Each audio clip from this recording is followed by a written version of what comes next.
Welcome to the 24th floor. I'm Richard Denson alongside Ruben Diaz, and the Memphis Grizzlies once again at the center of a conversation around how NBA players view this city and the franchise. Yeah, a new player poll ranked Memphis as the #1 NBA city the players don't want to get traded to. So on this episode, we're going to break down the perception that comes from that, why that's happening here in Memphis, why that keeps resurfacing, and maybe even why we're not hearing much from the front office about it. So, Ruben, what was your initial reaction to that #1 ranking? Now, before you answer that, we do got to kind of give context. This was from The Athletic, and it was probably about 120 players, give or take, surveyed. Yeah. Still, though, when you see to the general public, Memphis #1, and it's 35%, and then the rest of the cities like Indiana, yeah. So I pulled it up 11%. Here. It was Memphis at 35.8%, then Washington at nearly 12%, Sacramento at nearly 11%.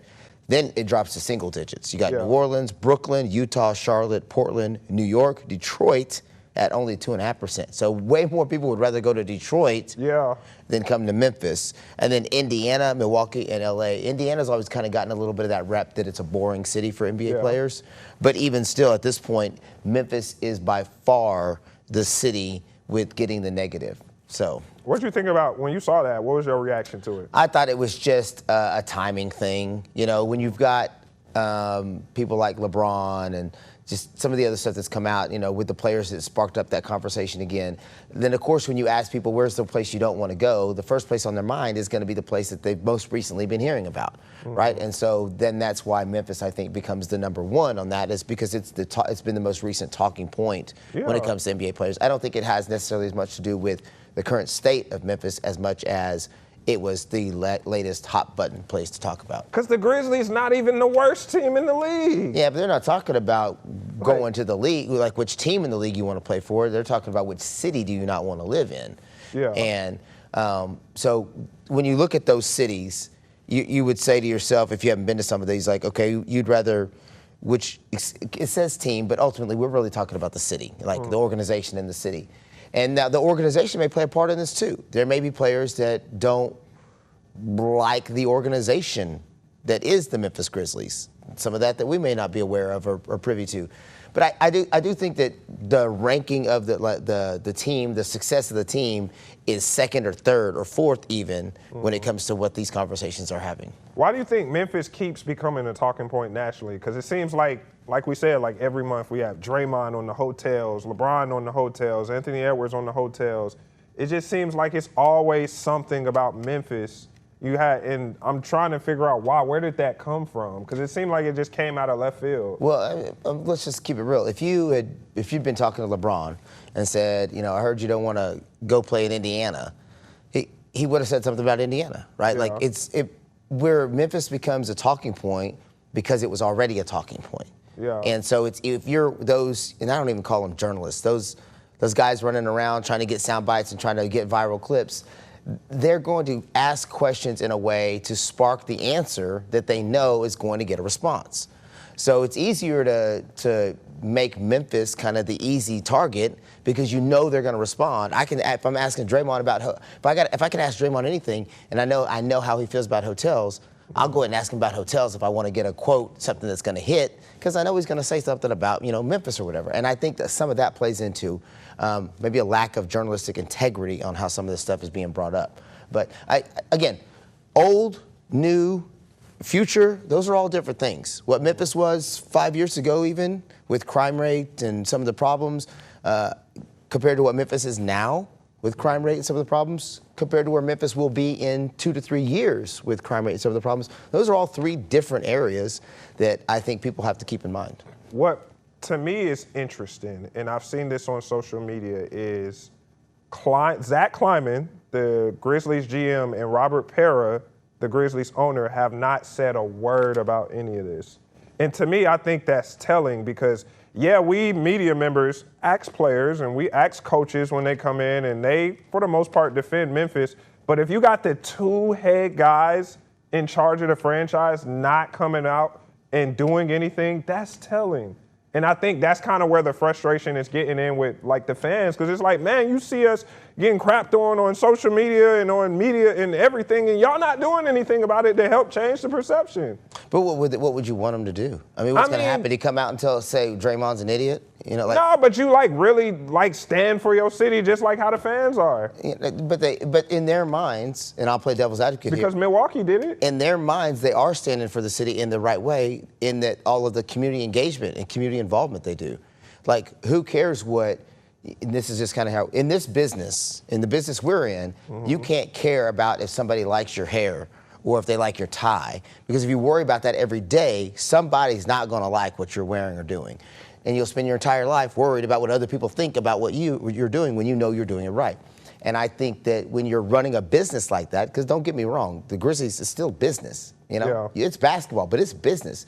You're running a business like that, and you come out and start trying to defend or deflect or give whatever about what some player says. You're talking about owners responding to players. I pay you, you take the money. If I'm the big dog on the block, I don't care what the lower person says. You know, it doesn't matter because they're the player. They're not the owner. They're not the management. They're not the one running things. They can get traded from side to side all day long.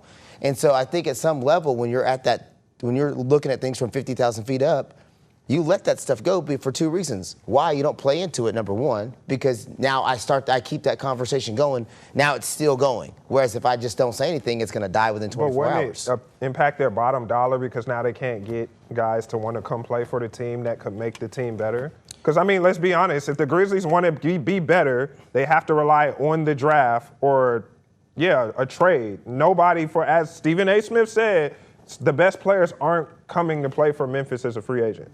So that's why I'm saying where I feel like the ownership and GM has to do better to kind of like help change that narrative. Do I think that there has to be a thoughtful response at times to yes, but it's probably more internal than external. Hey, I really want this player to come. We want to sign this guy. And internally, I'm going to have private conversation with him about how things have changed. I'll show him. When you go on a job interview, when we go to job interviews in this business, they fly us to the city. They show us all the great things about the city. They tell us the things that we need to know about that might not be great, but they emphasize all the great things. That's the same thing they do when they fly in a prospective free agent. They're going to bring him in and say, look, I know you've heard X, Y, and Z, but here's the numbers. Here's what it really looks like. Here's what it's like to really live in the city. You don't have to do that externally. You're doing that internally when you're trying to bring somebody in. And I think Stephen A. says stuff that Stephen A. don't always know about. I think Stephen A. says nobody wants to go over there when that's not the truth. Think about all the great players who have come through Memphis. But for the most part, how did they come? They came through trades or draft.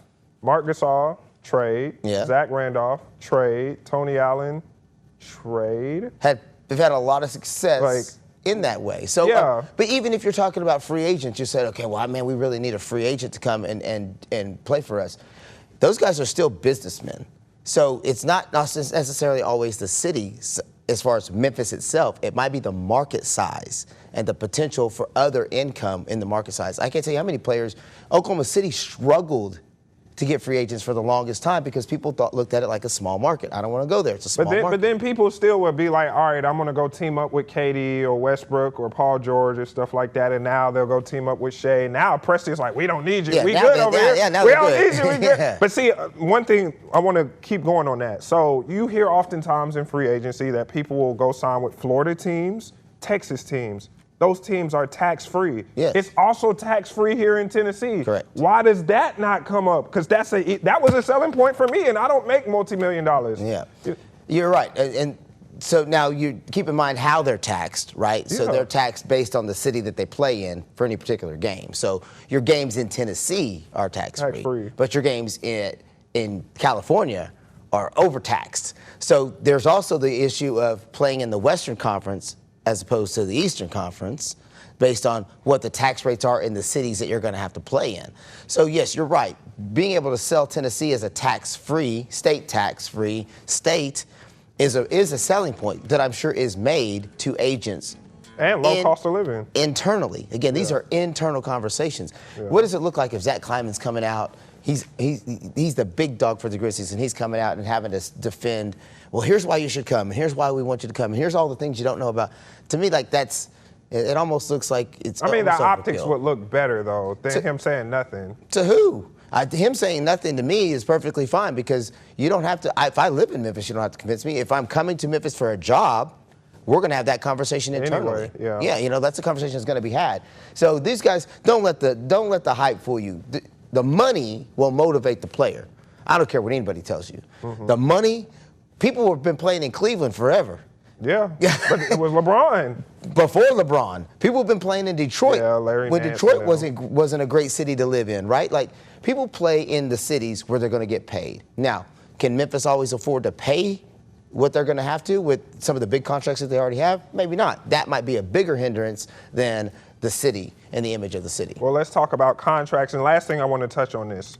Ja Morant is the face of the Grizzlies, for lack of a better term. No matter what, he is still the face of the Grizzlies. And obviously, he's polarizing to the public because of his issues that he's had off the court.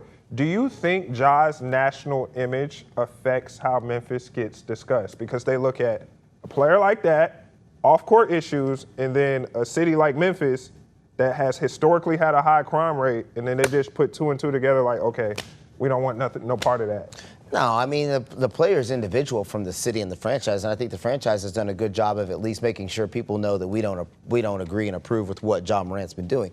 And to be fair, Ja hasn't had any off-court incidents in a while. In a while, I know. I mean, it's been a while, and he was young, and he was young and dumb and made some mistakes. We're all young and dumb and make mistakes at some point. So I think at some point people have to say, all right, the past is the past with Ja. If Ja was to come back next year and let's say they decide to keep him for draft reasons, it all works out and they need to keep him on the roster, and he comes back with a fresh thought and fresh, energy. He hadn't had any off-the-court issues for anybody to talk about anymore. Like you could leave that in the past and just focus on the future.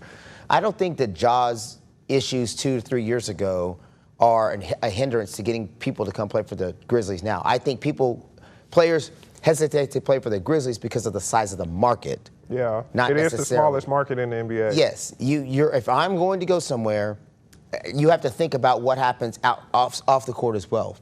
What kind of endorsements can I get in the city that I'm living in? I was going to ask about that. And so I think that plays a much bigger part in the issue of getting players to come to Memphis than it does as far as like, oh, well, it's a high crime city. We lived in Indiana, bro. We lived in Indianapolis. I'm telling you, Indianapolis has some serious crime. Yeah. Now, is it pretty? And they do a good job of cleaning it up and hiding some areas? It's boring? Nah, it's not. But it's such a night. Now it sucks because it's cold all the time. But like when you're talking about crime, Indy has some real crime. They got some real crime issues. Excuse me. But so it's not like these players don't know that there's crime everywhere in all these cities. It just seems like the Grizzlies went from lovable underdog to polarizing fast, and I don't know if that Ja played a part in that. Villain era, like with Ja and Dylan and Jaren, where they were kind of like cocky and people didn't really appreciate them. Yeah, people don't like the bad boy, the Detroit Pistons bad boy thing anymore, because you want your kids to be able to look up to the players. And so that era of the NBA is gone. Yeah. The league does not want that. Quick thing, since you brought up the bad boys and Ja in that villain era, obviously that was back when they were a playoff team. They're not a playoff team now, but if you're still a basketball fan, man, you got to be loving what's going on in the NBA playoffs. Yeah, I think the NBA playoffs are so much fun right now. Honestly, this is when I love watching the NBA right now. Yeah. These games are competitive. Even when the game doesn't get out of hand until the back end at some point. Right now, I have seen a couple of butt whoopings, during some of the earlier rounds. But like right now, those games are so competitive and they're fighting for every possession. I love it. I love that kind of NBA. Real quick, which remaining team would Grizzlies fans realistically want to model Memphis after? I think we both said OKC. OKC you still rock with that? Yeah, Oklahoma City is a very similar, maybe not demographically, but Oklahoma City, but size-wise and market size and just the ability to attract players and the love for basketball. Oklahoma City loves basketball, right? Yeah. Oklahoma's a football state, but Oklahoma City particularly loves basketball. They've embraced Loud the Thunder. city. And I think Memphis is such a basketball city that if you just give people a little something to love, man, they're going to come all for it. So I would say probably the Thunder. If you're talking about model for success, I would say probably the Thunder. Thunder are in the playoffs, and they'll be in the playoffs for years to come. Yeah, and they built that team through the draft, which the Grizzlies will want to model themselves after. We're going to take a quick break. When we come back, I talked NBA draft with one of the NBA draft's best when it comes to the Memphis Grizzlies. Stay close.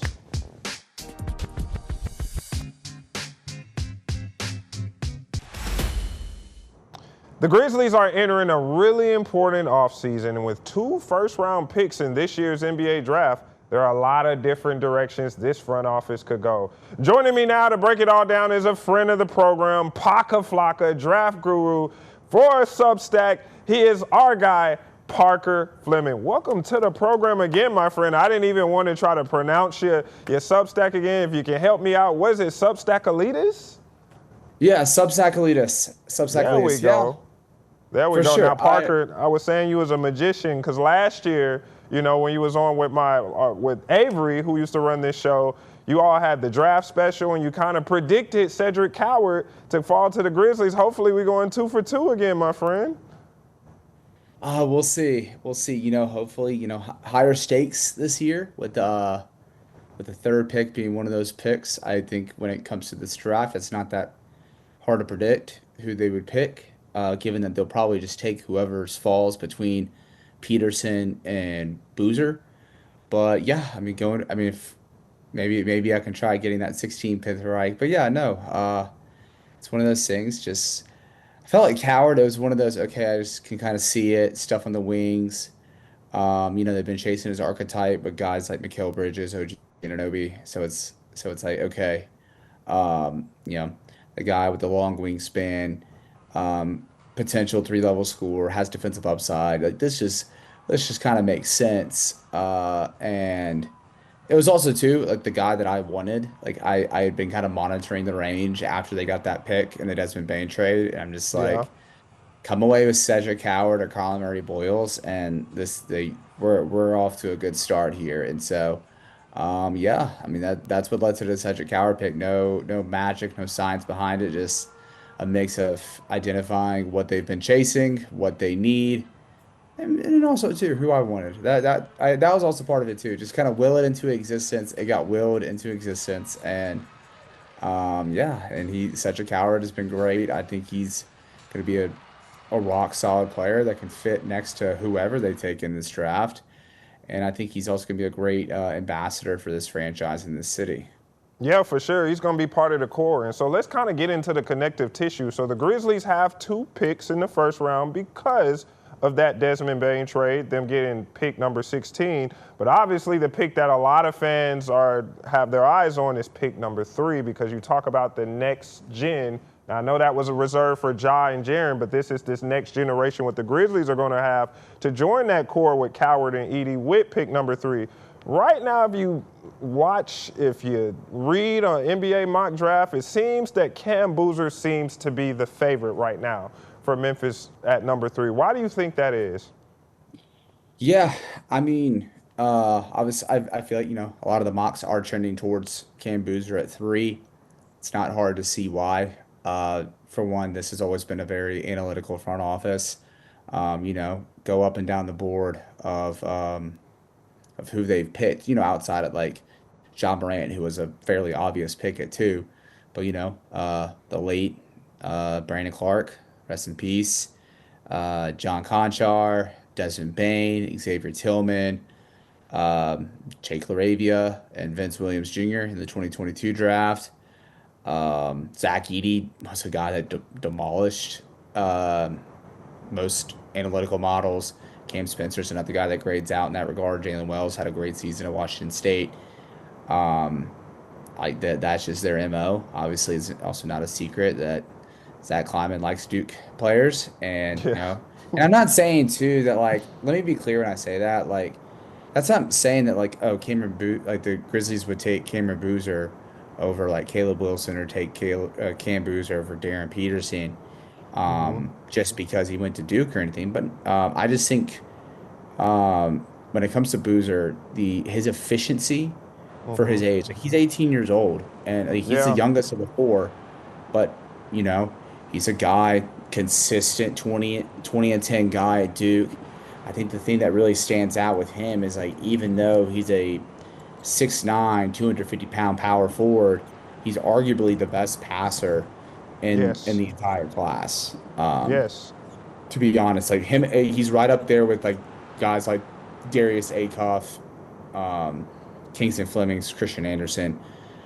Shoots 39% from three on respectable volume, and crashes the glass, as I just said. But also, too, it's one of those things, like, I feel like his athleticism gets a little bit overblown. Like, yeah, look, he's not the most athletic. There's some challenges that could be posed, but, like, the dude also shot 60% from the field at the rim in half-court situations, and people are kind of treating it like it's like he shoots 40% because of it. The dude's just an unbelievably smart player who knows just how to leverage his basketball IQ and just to his versatility is just so elite. Like, this Yeah. isn't a guy that just like you throw the ball down into the post and get on the low block. Like, that even though that's part of his strengths, like, this is a guy he can run the pick and roll as the ball handler or the screener. You could run him ISO, you could run him off screens, you could set the pin down screen. Um, he can spot up for three. He's just capable of doing so many things. And I think also too, the dude is one of the most accomplished American prospects of quite some time when you consider his grassroots accomplishments, just how synonymous he's been with winning. And that's what Zach Kleiman's been preaching for, high-end outcomes. Let's be real. Let me say this again. This isn't saying like, oh, Cameron Boozer's going to have a larger impact on winning than Darren Peterson, AJ DeBonster, or Caleb Wilson. I'm not saying that at all, because team context does matter a lot in this. But I do think with Boozer, I do think with him, like, I just think his likely outcomes, not even just his upsides. I know upside is the term thrown out a lot, but when you look at every potential outcome on the table, I think Cameron Boozer has more of those conductive to high level playoff basketball, among the rest of the class. And again, it's this draft is the eye of the beholder. If you value that, like, athleticism, tenacity, kind of like high flying, just sheer power, like, Caleb Wilson's your guy. If you like that 3-level shot making, even though I think he needs to work on his 3-point shot a little bit more, but, like, if you like that 3-level scoring upside and a guy that could really put pressure on the paint and a guy that can make reads with the wing, AJ DeBonson might be your guy. If you looked at the stuff with Darren Peterson, even before his Kansas days, like this, he was an electrifying high school player, just capable of getting to his spots, gets to the free throw line, improved as a passer, 3-level scorer. Like, if you think like, oh, you're watching the guys like, Shai Gilgeous-Alexander, Anthony Edwards, Cade Cunningham, even like Dylan Harper or James Harden to an extent, like, you're looking at that archetype, and you're like, okay, yeah, Darren Peterson's the guy. It's eye of the beholder, and for me, it's just Cam Boozer because of all his outcomes. I feel like lead to winning basketball at the highest level. Yeah, I completely agree. And of course, we won't know until the day comes, but I do see a world. Obviously, I don't see a world where AJ is in play for the Grizzlies because I think AJ's either locked at number 1 or 2, but those other two, Right. Darren Peterson, I could see a world, and I talked about it with Ruben. The world that I see is, okay, let's say that Cam Boozer gets taken by Utah because obviously his dad works in the front office. And like you said, you have Boozer basically as your top prospect on your board, period. Now, like we said, the Jazz may have him as well. If the Jazz strike out on getting AJ, I could see a world where they take Boozer and then now the Grizzlies are there to take Darren Peterson.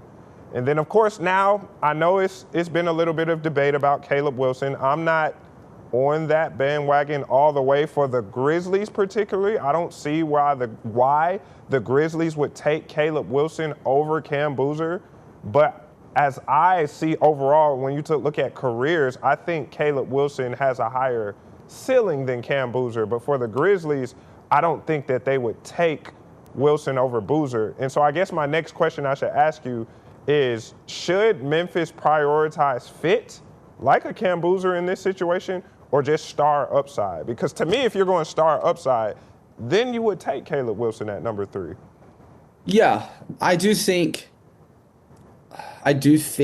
that Caleb Wilson's upside is extremely high, and that's what really not only his production at UNC. 'Cause I don't want to discredit his production at USC because he or UNC he was a monster, and he's also the guy that go watch him play. He played against all three of these guys, Devonsta, Peterson, and Boozer, and he took those matchups personally. That dude's an absolute dog, and he is a guy that places a lot of pressure on the rim, can rise up kind of in the mid range. He can't shoot, but he has that mid range touch. He makes big plays defensively, even though I think his defensive engagement level should be better. High level rebounder, sneaky good passer. Yeah, I see that. I will say the thing with Boozer, I just don't want to get twisted, is the fact that because his game's perceived as safe, it doesn't mean that he doesn't have high upside. Because I think he has tremendous upside, maybe higher than we think.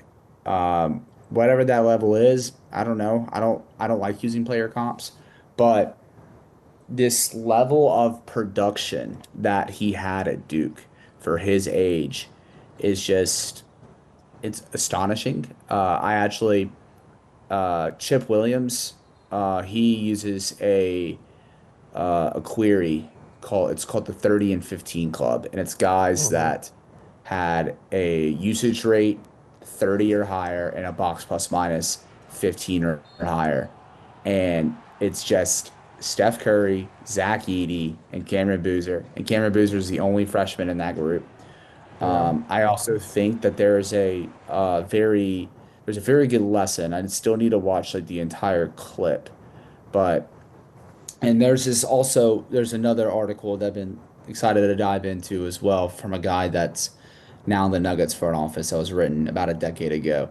But the notion that upside should be tied to, skill rather than like athletic tools, you know?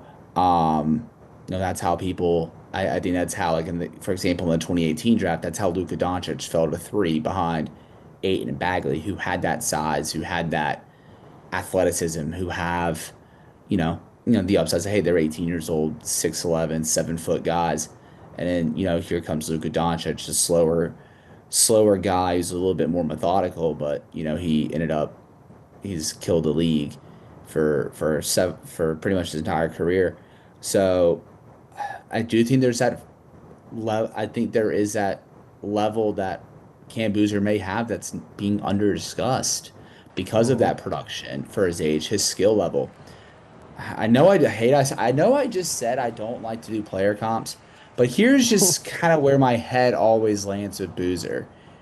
And this isn't to discredit one of the players I'm about to say, but um, if you were to get like put Tyrese Halliburton and give him Paolo Banchero's frame, that's what I think Cameron Boozer is. Ooh. Like he's just Okay. otherworldly, just a basketball genius. So, but I do hear out the whole Caleb Wilson upside argument because of his athleticism, his tenacity, his power. I now that I'm talking about this, and I know this turned into like Boozer versus Wilson upside conversation. I know is more of like fit versus upside. I do think the thing that's a beauty with Memphis at this stage right now, it's the first part of the rebuild. Mm-hmm. And frankly, when you are picking in the top three in a class like this, the fit is the guy you pick. You don't fit into what that you have right now. The rest, as long as that player's in Memphis, you are tailoring that system, that organization around that player. Yeah. Uh, so that's one thing that's very exciting. And also, too, they have um, you have the pieces. You have the pieces that are very malleable next to these guys. Zach Edey, yeah, I have some questions about the shooting if you were to have Caleb Wilson and Zach Edey. But Zach Edey's a big man that makes life easier, whether you have Boozer, Wilson, or even Peterson. Cedric Coward. I think he's tailor-made to fit into whatever role he needs to take on for this the next iteration of the Grizzlies. If he can slide down to be the third or fourth guy, he may end up developing into being that second guy. Who knows? Yeah. Jalen Wells, high level defender, grades out very well defensively as a point of attack defender. Ty Jerome can play on or off the ball. The point guards right now that they have, aside from John Morant, can function on or off the ball. Gigi Jackson, I think, has taken strides into making himself a player that can fit in a little bit more, and that's because of his rim pressure, his improved defense, and his willingness to crash the glass. So, and so when assessing, should they go for fit or upside with this third pick? The fit is who you pick, because that is now the face of the organization. Yeah. Parker, you said so much, and just like that, we've kind of blown through the time. I wanted to get into the Grizzlies' other picks, but we'll just have to put a pin in that and table that for another time. We will obviously catch up with you again, as we get closer and closer to the draft, because every week we're going to talk about the draft, but such insightful knowledge. Real quick, before we let you go, tell the people where we can find your work on Substack. Yeah, substackelitist.substack.com is my Grizzlies basketball scouting Substack. You can also just go to my Twitter at @Paca_Flocka. I actually just announced I'm adding another source of revenue, or not revenue, fundraising stream to raise money for St. Jude. And that is with Substack Elitist merch. T-shirts, hats, koozies, glassware, you name it, stickers. So yeah, all proceeds from Substack Elitist purchases, as well as paid subscriptions to Substack Elitist, go directly to St. Jude Children's Research Hospital. Parker Fleming, ladies and gentlemen, he is the guy for Grizzlies NBA draft. Check out all his great work. Parker, I appreciate the time. I'll talk to you soon, my friend. Absolutely, I appreciate it. You have a good one. You too. All right, let's take a quick break. When we come back, we got more 24th Floor on the other side. Stay close.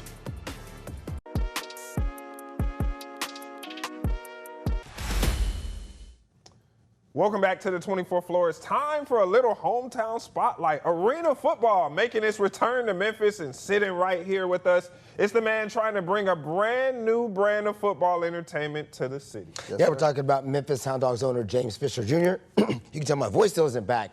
Joining us now on the 24th Floor to talk about launching the franchise and what all that entails, and really just probably educate people on arena football. Yes, sir. Yes, sir. Thanks for being here, brother. Thank y'all for having me. To the program. All right, first thing, why was now the right time to bring arena football to Memphis, especially after what we just saw with the Showboats leaving? We just lost football, and now we bring y'all back. Why was now the right time? Man, well, I mean, we couldn't do surgery, but put a Band-Aid. That's what I say. That's what I say. But no, anytime's the right time for football, okay? Memphis is one of the greatest sports cities in the world. You know what I mean? There's always going to be that. So technically, we are the 7th professional football franchise to come through here in the past 40 years. Yes. So the community basically just calls for football. All right. And so when they ask for a football team, it's usually done at a corporate level. What I wanted to do is I want to do it at a community level. So that was my base of bringing it here. I had the opportunity to do that with the TAL, and that's why we're here. So it's important to note, though, there's a very big difference between arena football and 11-man football. Yes, sir. I mean, there's two things. If you've never been to an arena football game, it's like nonstop action. Yep. High scoring, high flying. Well, first of all, we usually play in a hockey rink. Yes. Yep, we usually play in a hockey rink. Always in a hockey rink. It's a 50-yard field, okay? Yeah. It's 80 feet wide, 50 feet long. We have 8 feet end zones, so that's for starters. And then it is high scoring, high action all the time. You know a lot of jump balls. Yeah, a lot of jump balls. Some people go over the wall. The rules are a little different. Of course, we play 7-on-7. Some leagues play 8-on-8. But of course, the TAL plays 7-on-7. So that's something we brought in. We don't have any kickers either. We throw off. Oh, yeah. Wow. So we throw off the ball. Oh, that's real backyard football. So no extra points. Everything goes for 2. Yeah. Well, no, we do have extra points, but we still, but we back them up to the 20. Yeah. Okay. Yeah. So that's almost half. 20. Yeah. So half field. There we go. Jeez. What made you believe Memphis could support another team? Because I spent a lot of time with the Showboats last season, and it seems like obviously the team wasn't good on the field, but it just seemed like when you look in the stands, it was like maybe 1,000 people there. I think that they were inflating the numbers, and so it kind of made it easy for the UFL to take the Showboats away to make it seem like even though Memphis is a sports city, Yes, sir. why can't they get behind the football team? So what do you think Yeah, is the difference? so to get behind the football team, we have to get behind the community. Yeah. We have to show them that a lot of people didn't know where the showers were. You know. You think so? Yeah. Yeah. Well, of course, 1,000 people. But what I I'm just saying, think they just weren't good. Yeah. You know, so. Well, no. I mean, what 2-8, 2-7, something like that. The problem is they weren't involved in the community, and that's what it is. You know, and that's one of the main things that I said. You didn't have a lot of Memphians involved in it. That's another thing. And of course, this city rallies behind stuff. They rallies behind them. Yeah. That's what it is. Yeah. And this is a basketball city. Yes. This is a basketball city. Yes, sir. Let's keep it 1,000. So it's a basketball city. So whereas in other cities in the South, football might be king all the time. Correct. Yeah. Basketball is king here all the time, and then football becomes a little bit on that secondary side. So you do have, there is, I think, a little bit of a challenge Yes, sir. to bring football to the forefront because there are a lot of football fans. Yes. But you still got to bring them to the forefront. So what would you say to people who maybe have never been to an arena football game or why they should come check it out? Right. So it's not just football, it's the entertainment inside of it. Like our first home game, we have a wrestling night, okay? Oh. Wrestling Okay. night. Yeah. Yeah. So we're gonna, Memphis wrestling? Yeah, possible. Okay. Well, you know, this is also a wrestling city. Yeah, David we're King dropping Lawler. that. So that's what I'm saying. It's not just bringing out football fans. It's bringing out fans in general, fans of the Gotcha. community, fans of wrestling, fans of football, fans of just being around high-flying environment. Some people will just come just to hang out. You know what I mean? Yeah. You know, one of the main things that we want to stress is, hey, if you're not a football fan, that's okay. If you're not a wrestling fan, that's okay. If you're a fan of entertainment, you know what I mean? We have different, oh my gosh, I don't want to spill the beans. We got so much stuff that's going to happen during the season, and I think you'll be excited. Just come out and see. Yeah. So Kid-friendly, family environment. Yeah. So I remember when I was a kid, there was the arena football video game. Correct. You know, and I was a big Georgia Force guy. I Right. had the guy on the cover of the game, and it almost felt like, I don't know if y'all remember the game. Yeah, I NFL remember- Blitz? yeah. You remember Yeah, NFL Live yeah. where you In can the hit them? backyard, like after you Right, make a right. play, you can hit them and throw Correct. them over the side. Right. How often are we going to see probably guys like get thrown Every other over? play, Oh, every other really? play, every other play. I mean, it's crazy. You might get somebody get suplexed, you know, into the crowd. You might see fan and that's what makes arena ball so special. The fan engagement. You're literally Yeah. right there. No other sport in the world where you can sit there and you can have almost be on the field at the same time. So. It is so different because in traditional 11-man football, it's a lot more of a chess match, a lot more calculated as far as, you know, you're trying to get the first Yes, sir. down Yep. to advance. And with such a shorter field and with, you know, professionals, they can throw 30, 40, 50 yards They could. on first play. They and could. so I could tell, I used to, when I was in Tulsa, I covered the Tulsa Talons, Yes, sir. arena football, you know, and I could tell you, they would be throwing touchdowns. It'd be first down. Yep. As soon as they touch the ball, it's 50-yard ball. There And you you'd be like, oh, man. You know, now, when you're shooting highlights, it's great. 'Cause Right, you're right, done like right, that. right. But I do think there's something to be said for the brand of football and the Yes. style of football. You're talking about getting the community involved and being excited and entertained. I don't think people, if you've never seen it, I don't think people truly understand. No, it's something that you have to be at. You know what I mean? It's something that you have to be at. It's almost like that movie that everybody's talking about. It's like, I just gotta go see it. Yeah. I gotta go see it. Like you know what I mean? Obsession for me. Right, because you see all the reviews. It's like, is it that good? Is it Yeah. that bad? Yeah. But you have to go see it for yourself, even if it's just one time. And I promise you'll become a fan. I'm glad you said that because that's literally how I felt when I went to go see the movie Obsession the other night. And it Oh, was really? good. It lived Really? up to the hype. Really? I did that with Michael the other day too. I was there, but it was good. See, I like talking about movies. He's not a movie guy over here. So, you know. Really? I mean, a little bit. I'm not in the movie theater every week like him. Yeah, I'm in I, there I got every week. kids, though. I'm a normal, well, He said no. I got kids. I ain't I got have a time for girlfriend, movies. so I mean, Okay, you know, still. But what's been the biggest challenge in building a franchise like this from the ground up? Getting buy-in.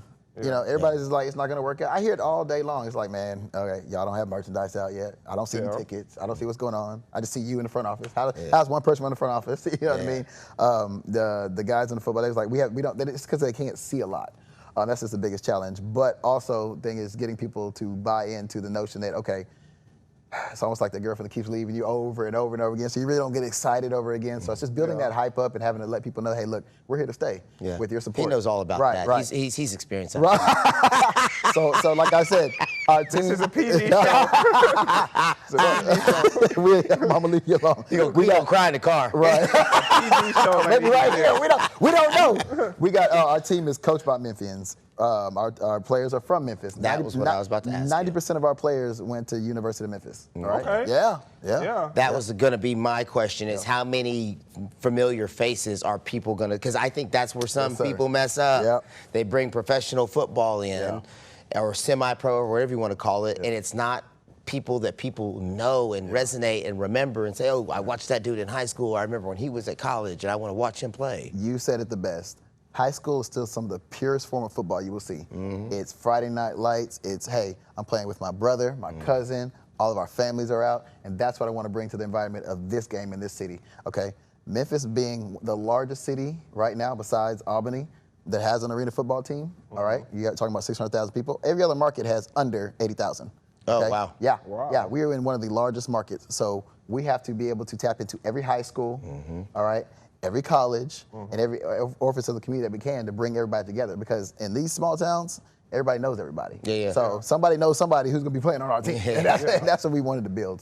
So where's the games going to be at? Memphis Sport and Event Center. Yeah. Oh, wow. Ooh, Yeah. You know they just had the big EYBL. I was thing. there. I was there. Yeah. I was there. Yep. Yeah, so, and so I've only been there a couple of times. So we're on the event side. So I guess it would be the volleyball side instead, with the stands on that side with the stadium. Yeah, with the All bleachers. right. Yeah, That's what I was trying to Yes, figure sir. out is Yep. where at, because it is a big place. Yeah. So are you planning on it? Will people be tailgating out there before games? Yeah. Is that what we're talking about Yeah. here? So here's the thing. It's only 500 parking spaces. It's a small place. We only have 2,500, but we did a lot for 40 units in the back. So we are gonna have some good old tailgating. Yeah. Okay. Yes, sir. Yeah. I mean, people could always just park in the parking lot for the football stadium. They could, of course. Yeah, of You course. know? Yeah. But we Or wanna, people like me, I would cheat and park in the Croc. Because I have a Croc membership. I got. Croc. We practiced at the Croc for the first time this weekend. Yep. Did you like it? I loved it. I loved know. it. I be telling you it's the best gym in I Memphis. love the Croc. Yeah. Shout love out to the Croc. Patrick and the rest of those guys out there. Yeah. That's my gym. So, yeah, that's my gym. Be He's not hooping, feeling- he's not pool, feeling it. everything, Yeah, all of yeah, that. it's a great atmosphere too. Family, yeah. What's it gonna cost? Because that's the other part of it. Is for like Correct. a family to come watch. I mean, gas is $5 a gallon. You know what I'm saying? People Yeah. are trying to balance Well, I can budgets. tell you and what, figure it's cheaper things than the out. Grizzlies and Titans game. Are you sure about the Grizzlies? The Grizzlies, $2 to get in at the Grizzlies game. Are you sure it's cheaper than the Grizzlies? Hey, when they were taken, they I'm about to were. say, are you sure it's cheaper than the so Grizzlies it's game? $15 for general admission. Yeah. Okay. Well, that's about how you could. $15, I'll be like two rows away from John Moran. No. Not this But he ain't gonna pass you the ball. He ain't gonna give you the ball. Not this season. You won't be that close. At the end of last season, yeah, Okay. you could get real close. So $15 for general admission seems like a reasonable price for families. And the goal here, I'm guessing, is to get not just the dad who likes football. Yes. But you got to get the family, because So that was we're the talking. WBA So my struggled job with. is to target the kids. You know what I mean? To bring the kids out, okay? Because I want to start this generationally, okay? Like you said, you might come out, it may not be your cup of tea, but we went to. So we were invited to Terra Oaks Elementary School yesterday, and I mean it was fascinating, man. These kids they want to come out, they love it. I mean they want to get involved. They want to get involved in the game. All right, they see these guys as professional football players, and that's the generation that we want to bring up. So. Are you open to getting kids from like high school? Like, let's just say we have a high school athlete. Obviously, yeah, like Ruben said, this is a basketball community, but we have a lot of good high school football in the area. Let's say we get a kid who probably isn't going to play college football, or maybe they're being picky. They're like, okay, I'm not going D1, so I'm not going to play. Right. Would you be open to letting them play to still scratch that itch? Of course. Like, he could be a kid we literally just saw from last season. Right. You So, know? so here's the perfect thing. So now arena ball, it was considered development back in the day. So now we have what we call these guys arena players, all right? The smaller, shiftier guys, scat backs, Yeah, people like yeah. that. They're built for arena ball. Like you think about your Darren Sproles, some of those guys would have killed it in arena ball. You know what I mean? Dante Hall, all these guys, you know what I mean? They would have killed it in arena ball. So those are the kinds of guys that I see as arena football players coming in. I mean, in our league right now, we have the all-time leading all-purpose receiver. It's on the Arkansas Diamonds, for instance. You know what I mean? He's amazing. You know what I mean? And these guys build careers in arena football. Yeah. Yeah. So but they come out and they don't get drafted. They're not, but they make amazing careers in the arena leagues. So you said 7-on-7. So what does that look like? Is that no line? No, you have a center, Yes. all right, and then you have two linemen technically, but they're also bases receivers too. Okay, so you can either send them out or Yeah, keep yeah, you just can't motion And them that out quarterback like running for his life. Well, here's the thing, yeah, but that's what I'm saying. It's 7-on-7, so it's man. Yeah. It's straight. Well, I mean, I guess you could. You could bounce some goals like that. You could put some If zone in there. you talk to Coach Redmond, he's always scheming. Yeah. But I mean, most time it's man up. Yeah. Yeah, So how okay. many people overall is on the team? So we have a 18-man active roster Okay. and 25 total. So we have practice squad as It's well. almost like the NBA, like a basketball team. Is it ever any kind of like kerfuffling about playing time? You know? Every day, all the time. If you're a professional athlete, you Yeah, want you to wanna play. play. You want to Yeah. play. Yeah. That's I mean, it doesn't matter. It doesn't matter. You want to play. So what's the nobody buy-in should like sit. for trying to get people on the team, knowing that you have a roster that deep, and they be like, hey, man, he ain't throwing me the ball. He ain't giving me no They run. expect that, though. Yeah, I mean, but it's competition, man. Yeah. It's a competition. You put two racehorses beside each other, they're gonna run regardless. Yeah. They can say that at the beginning of practice, but as soon as you put our best receiver and best DB beside, like I was watching, Greg Ruben and MJ go out the other day, and I mean, these are. Whew, I'm talking about those are our top guys, and they're going at it, and that's just something that they want to do. It's competitive. They didn't want to come out of the game. It's totally different than basketball. Basketball players, especially like for college, they want to go where they know they're going to play. Right. Yeah. Football players go somewhere knowing they're going to have to compete. Correct. Yeah. Correct. Well, hopefully we're bringing that back now. Yeah. So that's that. Yeah. Football is definitely if you want to. You got to play with the best to be the best. I'm sorry. Yeah. Like, because if you're a receiver, you don't have a quarterback. Yeah, That's doesn't matter. Yeah. Best route in the world. Exactly. Can't nobody get you the rock. Yeah. Or they're throwing you them hospital balls over the middle. All right. Yes, sir. So I got to ask you, what would success look like for this franchise in year one? Championship. Okay. Yeah. That's what it's all about. Here's the thing. We don't have time to play. Like you said, this city has no time to, the rebuilding year for us was all these other teams. I'm just going to be very honest. We got to get it together. You know what I mean? Yeah. And they're, not to say that we don't perform, but just be competitive. Be competitive, but nothing less than a championship for me. This city likes winners. Yeah. When does the season run? What's the time frame of the So season? we go from, playing season goes from May to August. Season goes from September 26th, we can start signing players, all the way up to February. Okay. So when's the first game? Our first game is next week, the 30th. Yep. Okay. So the Nebraska 30th Siege. against Nebraska Siege. Okay, and that's at home or No, on that's the road? away. That's away. Our When's your first home game is June 6th. Okay. The Iowa Woo. Yes, wrestling night. Okay. Be there. So June 6th is the day we need to make sure we're Yes, we're June 6th. Okay. June 6th, Be there. okay. Be there.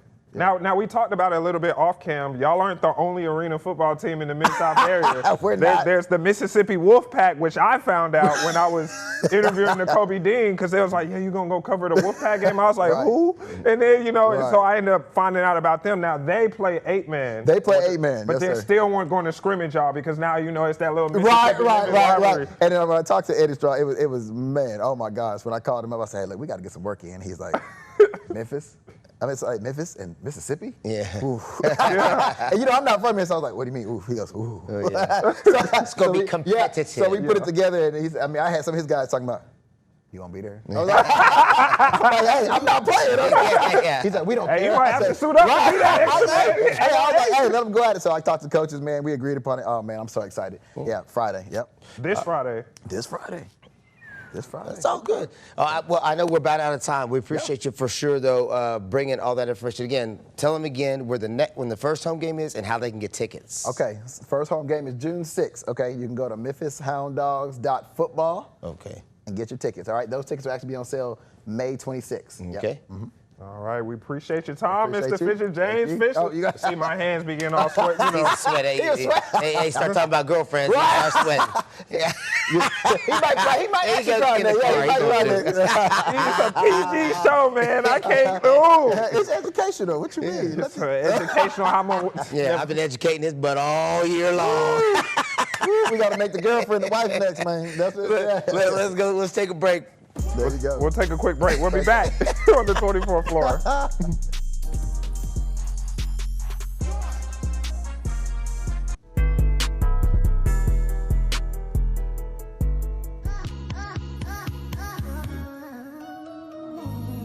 Yeah. Ice. Yeah. Manish on the beach, shebang. All of my ops say- Ruben, the best thing I saw, Drake's Iceman album. This was my favorite song off the album, Shebang. Yeah, I actually listened to a couple. I did the one he released on the radio. Was it too hot for the radio or something like that? Ran to Atlanta? No, you said something for the I listened to Hold on, let me pull up the track list. Keep going. He did one that was like too hot for the radio, but it wasn't too hot for the radio. So, and I'm a big Drake fan. I know. I really am. I listen That's to a why lot I of asked Drake. you, did you know, what'd you listen to? So I do Too like hard for the too hard radio. for the radio. Yeah. Yeah. But it wasn't too hard for the radio.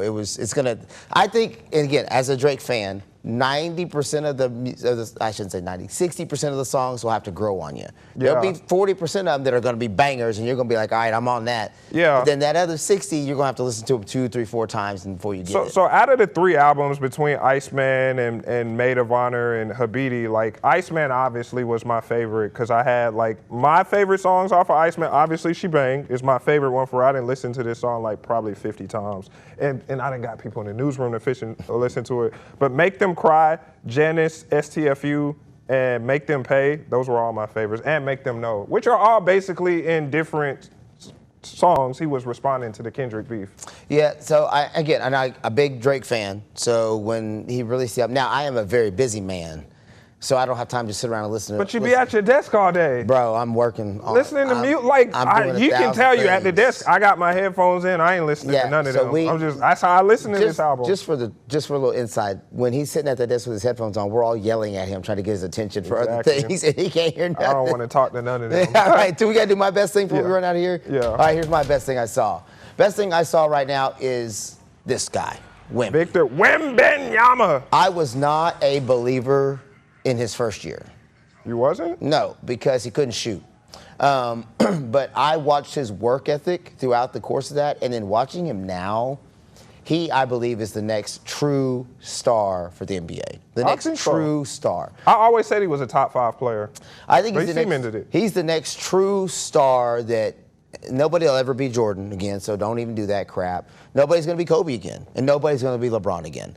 But he'll be another one that people say, who's going to be the next Wemby? You know, because I just think he can do so much. He's so talented, and he just plays hard, and I just like the way he plays. This will be his league for a while. I mean, I'm not trying to be reactionary, but after that Game 1 performance against OKC, I'm still rolling with OKC.